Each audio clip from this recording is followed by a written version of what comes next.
ये जो 96 lakh MSME unit UP के अंदर आज कार्यरत हैं और इसमें लगभग 2 करोड़ लोग जो कार्य कर रहे हैं, आखिर ये यूपी का ही था।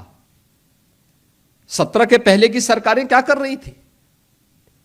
क्यों उस समय एमएसएमई उद्यम बंद हो गया था? मुझे पिछले दिनों भदोई जाने का अवसर प्राप्त हुआ।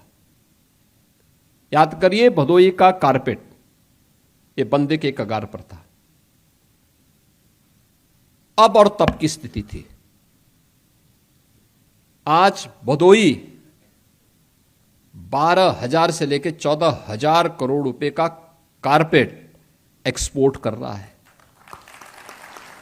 देश के अंदर जो कारपेट एक्सपोर्ट होता है उनमें अकेले उत्तर प्रदेश 60% का शेयर उत्तर प्रदेश की है, और उत्तर प्रदेश का जितना कारपेट यहां से एक्सपोर्ट हो रहा है उसमें अकेले 60% भदोई का योगदान उसमें है। छोटा सा जिला है। मुरादाबाद को देखें, वहां का ब्रास आइटम, आप कन्नौज को देखें, वहां का इत्र, आप फिरोजाबाद को देखें, वहां की ग्लास के आइटम, आप अलीगढ़ को जाइए, वहां के हार्डवेयर, आप लखनऊ की चिकनकारी, अमरोहा का ढोलक, पीलीभीत की बांसुरी, हर एक जनपद में कुछ ना कुछ उत्पाद है और आज उसको एक प्लेटफॉर्म मिला है। ये 55,000 नौजवान जो आज इसके साथ जुड़ा हुआ है, ये मान के चलिए कि हर वर्ष 1 लाख नौजवान को हम इस सुविधा से जोड़ने जा रहे हैं। और पहले चरण में 5 लाख रुपए का मूलधन जब वो वापस करेगा तो दूसरे चरण में इसको 7.5 लाख रुपए तक का गारंटी मुक्त, ब्याज मुक्त ऋण की सुविधा उपलब्ध होगी। तीसरे चरण में 10 लाख तक का हम उसे उपलब्ध करवाएंगे। यानी सरकार जब बिना भेदभाव के कार्य करती है तो पूरा प्रदेश लाभान्वित होता है, और ये उसी क्रम का हिस्सा है।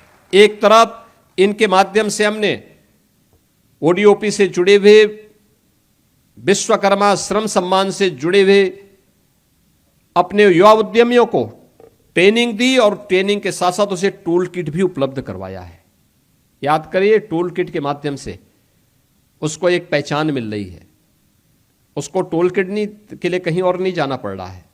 उसे बताया भी जा रहा है कि भाई ये जेम पोर्टल है, इस पोर्टल में आप जाएंगे, यहां आपको ये सभी इक्विपमेंट मिल जाएंगे, आपको बहुत दौड़ धूप करने की आवश्यकता नहीं, सस्ते में मिलेंगे, इसकी गारंटी है।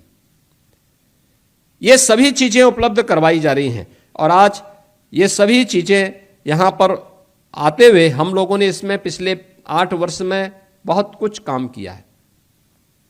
फ्लैश पार्क, यानी निजी क्षेत्र में भी औद्योगिक पार्क बन सकते हैं। बहुत बार प्रश्न हमारे सामने आया कि निजी क्षेत्र में लोग औद्योगिक पार्क बनाएंगे, वहां की कनेक्टिविटी क्या होगी?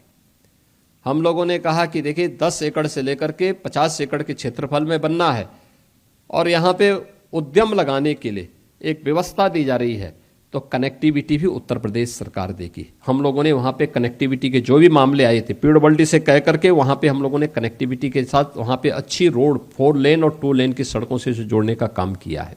इस वर्ष के हमारे इंटरनेशनल ट्रेड शो के लिए, international trade show Uttar Pradesh की एमएसएमई की क्या ग्रोथ हुई है, इसको डिस्प्ले करने का एक मंच होता है, जहां पर देश और दुनिया उत्तर प्रदेश के इस पोटेंशियल को देखती है। पिछले 2 संस्करण बहुत अच्छे हुए हैं, सफलतम हुए हैं, अपेक्षा से अधिक सफल रहे हैं, और यह भी अपेक्षा से अधिक सफल हो 25 सितंबर से 29 सितंबर के बीच यह international trade show greater Noida के इंडिया एक्सपो सेंटर में फिर से आयोजित होने जा रहा है। और मुझे लगता है कि इसकी तैयारी अभी से हमें यहां पे करनी होगी। अभी से इसकी तैयारियां भी चल रही हैं।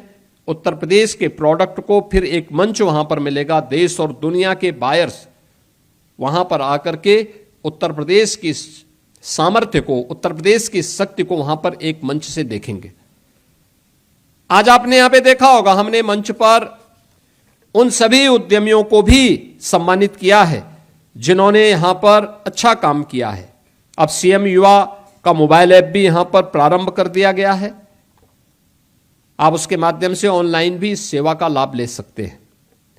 साथ साथ हमने यहां पर आज यहां पे उत्तर प्रदेश में वाराणसी के ह्यूमन वेलफेयर एसोसिएशन के साथ एक एमओयू भी किया है।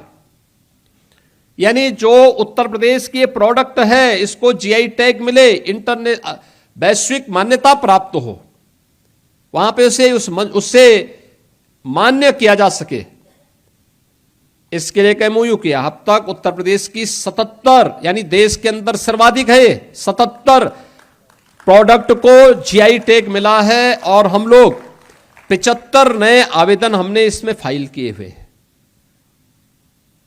उत्तर प्रदेश की स्पीड इसी रूप में आगे बढ़नी चाहिए। हर एक चीज को कोई हमारे हस्तशिल्पी और कारीगरों के हक पर कोई दूसरा व्यक्ति अपना दावेदारी न प्रस्तुत कर सके। इसके लिए आवश्यक है कि उस जनपद के नाम पर, उस प्रदेश के नाम पर ये जीआई टैग होना ही चाहिए और हम उसको उसकी पहचान के साथ जोड़ने का काम कर रहे हैं। यह एक एमओयू आज यहां पर इनके साथ यहां पे हुआ ही है, लेकिन एमएसएमई नीति के अंतर्गत हमने चेक वितरण के कार्य भी किए हैं। जिनका इंसेंटिव मिलना था सीएम युवा के माध्यम से या ओडीओपी के माध्यम से, अन्य विभिन्न योजनाओं के माध्यम से, वह भी आज कार्य यहां पे संपन्न हुआ है। यह हमारी एक ताकत है। याद रखना, ये रोजगार का भी तो सृजन करता ही है।